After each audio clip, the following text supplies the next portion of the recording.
Good something, ladies and gentlemen. Lounging with Lisa, the video series that has me lounging while coming at you with thoughts of the day. I have a delightful chick on the line here named Kate.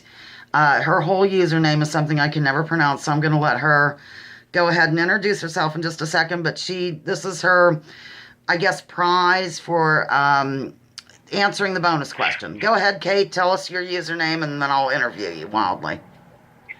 Hello, this is Kameshwari, Kate. And in case you're wondering how I received the name like Kameshwari, it's from my spiritual teacher.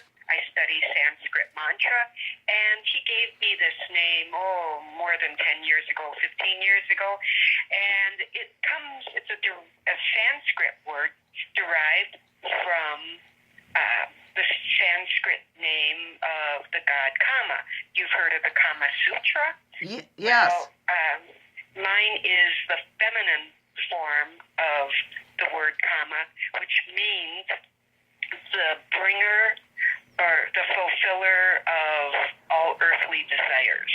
How's that for you, Lisa? That is wonderful, and that's so interesting because in the last couple of years I've gotten into this, looking at these ancient texts like the Sumerian tablets and things like that. And I've run across some of kind of what you're talking about. That's really fascinating. Do you want to stay on that line or tell us a little bit about that particular system? Is it a religion really, or is it just a spiritual thing, or what? If you're comfortable with it, we can go with it. If not, we can do something else. No, mostly just to say that I found Sanskrit mantra to be an important part of my life in just changing the way I look at things. And it's not so much spiritual, although some people say it is a dharma, it is a path. And some people say it's a religion, but I'm not going to go there. Okay, that's fine. That's good. People can look it up or whatever. Okay, Kate was born in Minnesota, right? No, Wisconsin. Nope. Is it Minnesota? In Wisconsin, Milwaukee, Wisconsin, just north of Chicago and next to Lake Michigan. Okay, great. And that's where, that's actually where Happy Days and Laverne and Shirley were. That was the setting for those two shows. You got it. So tell us about the booming days, like on Laverne and Shirley. I love how I'm going to bring this into an old show, but you know how I am.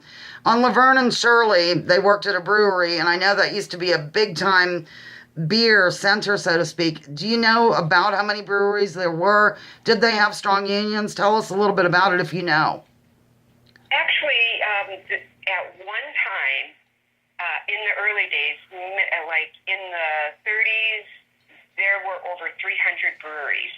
But then those all fizzled out, and breweries like Schlitz, Pabst, I think Hamm's was from Minnesota, but there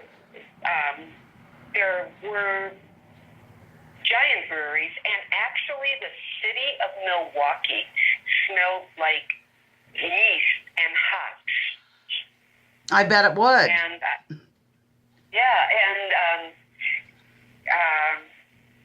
there were great big grain silos all over the city of Milwaukee because grains were brought in from all over the world on the Great Lakes, down the St. Lawrence Seaway. Right. And the grain trucks went right to the international harbor and picked up grain, like even from Belgium, and brought them to the grain silos, and then the grain was then sold to the breweries.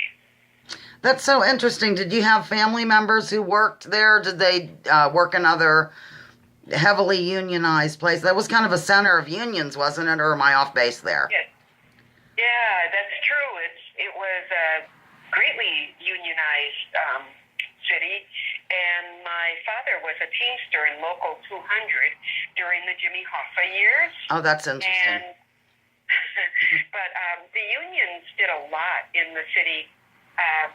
Like every summer, there were about 5 big union picnics where different unions put on hosted picnics at fairgrounds, and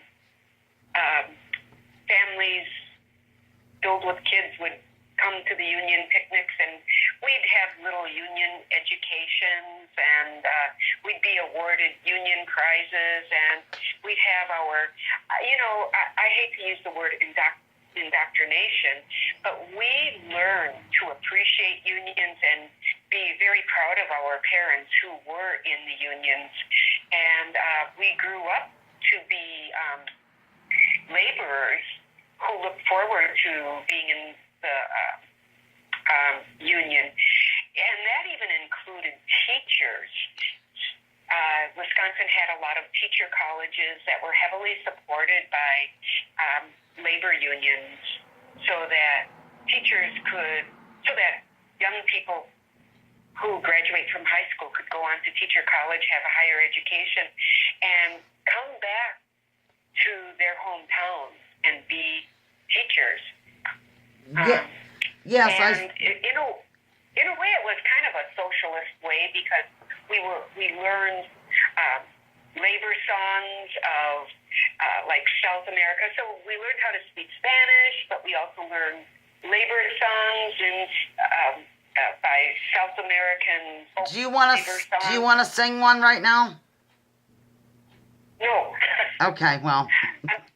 I'm not a singer, and I don't really... Oh, well, I'm not either, but it's always fun to burst into song. When you were talking about the picnics and things, that reminded me of the heyday around here. You know that I live in a resort town, Conneaut Lake, and we had an amusement park. We still do, but it's... I don't even want to say a shadow of what it once was. It's more like something less than a shadow. I can't think right now. But they had... GE had their picnics there, and the funeral directors and stuff like that. It was really... quite the time. And they were heavily unionized as well. It's just interesting because when you mentioned indoctrination, I would think that would be more from the capitalist sector, who have indoctrinated so well over the years that people freak out over the word socialist when they think it means all kinds of things that it does not mean. So I know there were some troubles with, unions as well, because they can become corrupt, like everything can become corrupt, I believe. But in terms of what you said about indoctrination, I see that more from the capitalist sector, I don't know what to call it, in terms of making us clutch pearls over anything union, anything socialist. Does that make sense to you? That does make sense, and I only use that word because I was recently accused by another union member that I was a union member with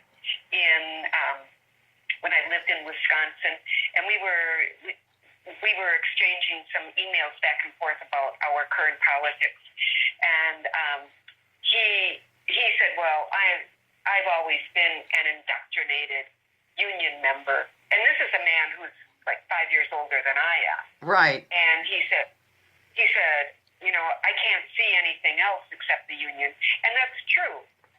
I went to a public school. I had parents who were in the union. I was in the union, I see what you mean. Right. It's just nice to be able to, I think, talk to people about, so that they don't get the wrong idea of, either one of the systems. I guess you should define terms. But I wanted to ask you, because we only have like a minute and 15 left, about, oh gosh, what was it? Oh, it's gone out of my head. We talked about it during the warm-up. Oh, how you made your way to where you live currently, if you don't mind telling us in a couple of minutes. We'll give you an extra minute. Go. Yeah. Well, part of it has to do with my husband wanted to move up to Canada to take a particular program, an educational program. He's younger than I am. And so I naturally followed him to Canada, and I have visas, and now he is graduated from 2 different programs, and he has a philosophy degree and an engineering degree, and he's making a film project, a documentary on the Haida Gwaii, which is an archipelago of islands between Canada, the Western Canada, and Alaska, and to get that island off of diesel energy. It's a dirty secret that they fuel themselves on diesel, and my husband wrote software for all the municipalities to go solar and wind power, and there's one other component, and that is tidal power. So that's it. And so I'm here with my husband on a project. Well, that's really fascinating, Kate. Maybe next time you win a prize, we can talk about that documentary only. That sounds really worthwhile. So, at any rate, okay, we've run out of time, but you stay on the line. I'm going to do my closing, and then I'll shut down the video. Oh, I thought I'd get to do it. Do you know it? You do it. Go. Join me, join others. Drop your political identities. Let's focus on the issues. Leave your guns at the end of the bar. Research before you judge. And let's remember that war is a racket. Don't take my word for it. Check out General Smedley Butler's book, War is a Racket. That's excellent. I love the little ad-lib about the guns at the end of the bar. That was tremendous. I'm signing off at 11 minutes, 12 seconds. Stay on, Kate. Thank you, ladies and gentlemen. That was good enough for closing. It was different and fun. Love you. Talk to you later.